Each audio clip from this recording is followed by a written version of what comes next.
Hey, Fanboy Nation. This is your pal Daffy Duck, and you're watching. We're watching. You're watching Fanboy.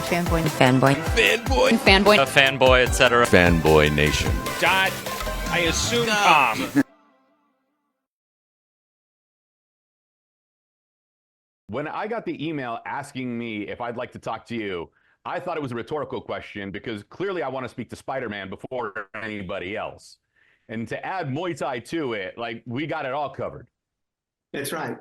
In fact, 8 limbs works both ways. Spiders have 8 limbs, and so do Muay Thai fighters. Yes.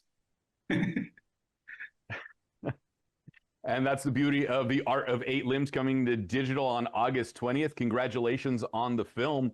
Thank you. You know, this isn't a usual film for you, but a U.S. agent goes undercover as a martial arts training camp and, you know, suspected of this big chemical weapons cover-up.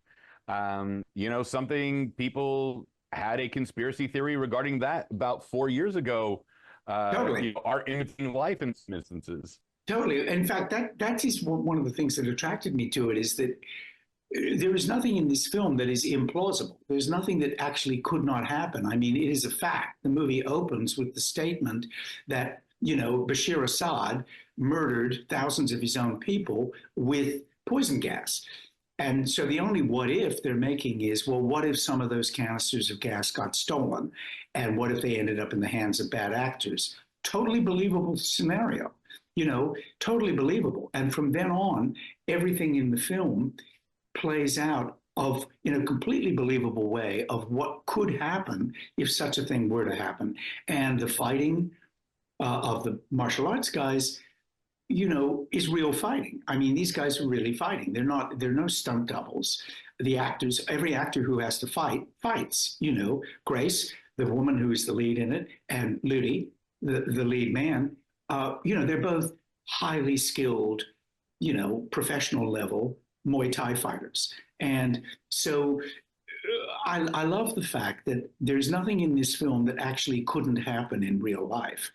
And I think it is hoping to bring back, I think, a kind of genre of martial arts movie that doesn't rely on CGI. It doesn't rely on effects. It only relies on real human beings doing things that highly skilled human beings can do. And I think, particularly for a younger audience that's so used to the Marvel Universe, where everything is up on a level of huge fantasy through computer-generated imagery, I think it might be refreshing for them to come back and see, well, this is what real people can do. This is what human beings are capable of doing.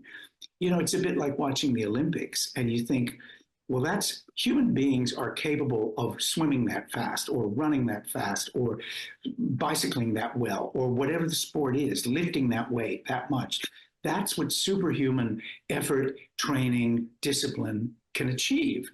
And that's the same with the martial arts here. I mean, there isn't a fight in that film that is faked. You know, there's a real fighters.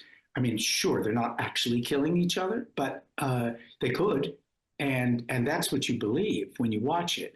So I was attracted to the idea of playing the CIA station chief who kind of drives the plot about the poison gas and why Ludi Lin's character is even there and why it's important that he get in the ring and fight himself to maintain his cover of being just a martial arts fighter and not working for the CIA.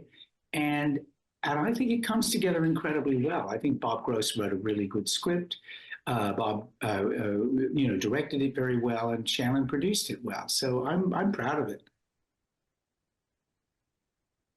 Well, as you should be. You've had an illustrious career from your youth. Your mother was an actress as well, so this is in your blood. You were the first, you know, and you were the first Spider-Man, so you were literally the first Marvel superhero on television. I was. And now coming into this stoic CIA agent that is kind of, you know, your career has a tremendous trajectory from your youth. It has, yes. No, I'm very, very grateful. And I'm very lucky that I still keep working and I still keep doing movies. And I'm starting one next week, as a matter of fact. And you know, I just feel lucky. I've had 60 years of doing this.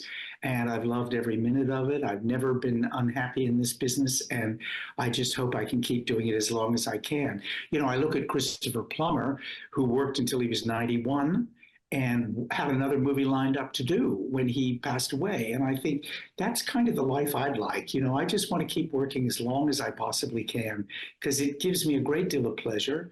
And I would like to think that at least some of the things I've done have brought pleasure to other people.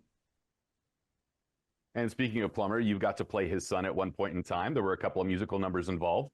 And here we are as you continue to do so. Yeah. Yeah, he's a great guy. A great guy. What's it? He was a role model for me as a young actor. I looked up to him, you know, not only because he played my father, but just seeing how good he was in that role and the way he worked. And I thought, yeah, I'm going to study this man. I'm going to watch him as closely and listen to what he says, because someday I want to be like that. And now when I often play fathers with kids of my own in movies, I try to pass that on to them.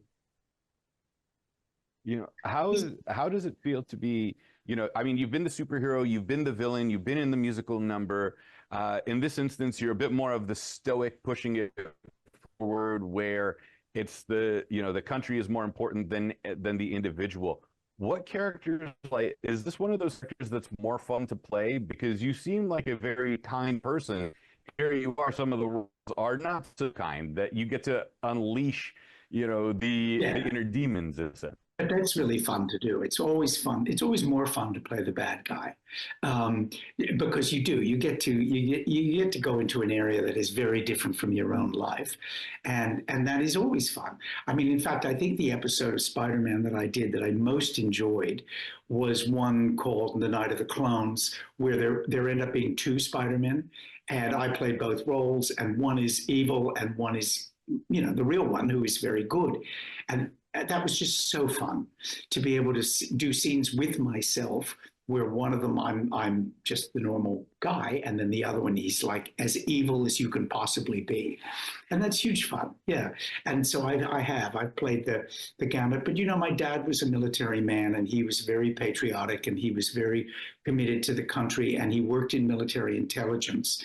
And so to play a CIA operative and a guy who was the station chief in Bangkok, for me, it was kind of, I could tap into some things in my father that, you know, that sense of decency. And as you say, you're putting your country above yourself, because God knows how long my character in this has been stuck in this bar in Bangkok, you know, pretending to be just some expatriate who's living his life as a bartender, as a bar owner in Bangkok, when actually he's a CIA station chief and waiting for the call to activate, and he's just gotten the call, and you know, this is it. So it's kind of like what he's lived for, and yeah, and I was pleased to do it, and I felt comfortable in that role. Yeah. Well, I'm thrilled for you, Mr. Hammond. It's been a great pleasure to chat with you. You were I my don't first think Spider-Man, and I'm thrilled to get to talk to you now, especially pleasure. with 8 Limbs, from an arachnid to 8 Limbs, the art of 8 Limbs on digital August 20th. Thank you so much for your time today. That's my pleasure, RC. It's also opening in selected theaters around the country, so I hope people enjoy it wherever they see it. All right. Well, we'll make sure that people get to see it in theaters as well and remind them about that. Thank you again. I really appreciate your time. Thanks, RC.